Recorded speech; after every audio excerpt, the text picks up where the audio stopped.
কাজের অবসরে যুব ও ছাত্র সমাজকে মোবাইল আসক্তি ও মাদকের প্রভাব থেকে দূরে রাখতে গাজীপুর জেলার কালিয়াকৈর উপজেলার পূর্ব চান্দ্র স্পোর্টিং ক্লাবের উদ্যোগে 28 অক্টোবর মঙ্গলবার বর্ণাঢ্য আয়োজনের মধ্য দিয়ে শুরু হয়েছে টেপ বল বিপিএল 2025 টুর্নামেন্ট। দিনের প্রথম প্রহর স্থানীয় শিশু কিশোরদের দেশাত্মবোধক সঙ্গীত ও নৃত্য পরিবেশনের মধ্য দিয়ে উৎসবমুখর পরিবেশে টুর্নামেন্টের আনুষ্ঠানিক উদ্বোধন হয়। উদ্বোধনী ম্যাচে মুখোমুখি হয় গাজীপুর লায়ন্স ও খুলনা টাইগার্স। এবারের আসরে মোট 8টি দল অংশ নিচ্ছে, যারা লিগ পদ্ধতিতে পরস্পরের মুখোমুখি হবে। বেলুন উড়িয়ে টুর্নামেন্টের উদ্বোধন করেন জাতীয় ক্রিকেট দলের সাবেক তারকা হান্নান সরকার, জাভেদ ওমর বেলিম ও জাতীয় ফুটবল দলের সাবেক অধিনায়ক ইকবাল হোসেন সহ অন্যান্য ক্রীড়া ব্যক্তিত্ব। Gold's Gym across 30+ countries with over 700+ locations worldwide. Train anywhere, belong everywhere. বাংলাদেশে বর্তমানে টেপ টেনিস শুধুই জনপ্রিয় খেলা নয়, অনেকের জীবিকারও একটি নির্ভরযোগ্য মাধ্যম হয়ে উঠেছে। এই খেলায় অংশ নিয়ে অনেক ক্রিকেটার আয় রোজগারের পথ তৈরি করছেন। তরুণদের কাছে এটি যেমন বিনোদনের উৎস, তেমনি পেশাগত সম্ভাবনার নতুন দিগন্ত খুলে দিয়েছে।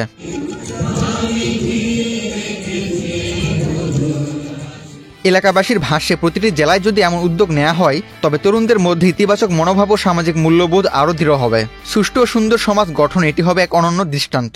আমাদের মূল লক্ষ্যটাই হলো যুব সমাজকে, ছাত্র সমাজকে, যারা কাজের অবসরে যারা বিভিন্নভাবে তারা সময়টা কাটায়, তারা যাতে এই মোবাইলের দিকে, মাদকের দিকে আসক্তি না হয়ে খেলাধুলার দিকে ডাইভার্ট হয়, সেই জন্য আমরা মূলত এই প্রোগ্রাম, এই কর্মসূচি শুরু করেছি। তো আমরা এটার মাধ্যমে সারা দেশবাসীকে আমরা একটা মেসেজ দিতে চাই, যারা প্রত্যেক অঞ্চলেই যদি এরকম একটা প্রোগ্রাম, এই কর্মসূচিগুলো যদি হাতে নেওয়া হয়, তাহলে ইনশাল্লাহ আমরা একটা সুষ্ঠু, একটা সুন্দর, সুস্থ একটা জাতি হিসেবে আমরা দেশকে গঠন করতে পারবো এই স্পোর্টস এর মধ্য দিয়ে। সারা দেশ থেকে 8টি টিম অংশগ্রহণ করবে। ধারাবাহিকভাবে আমাদের খেলাগুলো চলবে।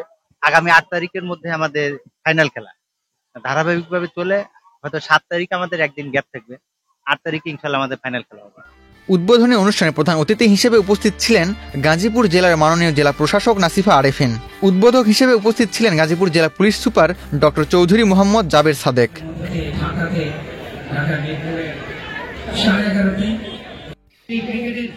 এই ধরনের উদ্যোগ শুধু খেলাধুলার প্রসারই নয়, বরং তরুণ সমাজকে সৃজনশীল ও ইতিবাচক পথে যুক্ত করতেও গুরুত্বপূর্ণ ভূমিকা রাখে। আয়োজকরা আশা প্রকাশ করছেন, এই আয়োজনের ধারাবাহিকতা বজায় থাকলে ভবিষ্যতে গাজীপুর সহ সারা দেশে টেপ টেনিস নতুন সম্ভাবনার দিগন্ত উন্মোচন করবে। আবু তালহা, বাংলাদেশ প্রতিদিন।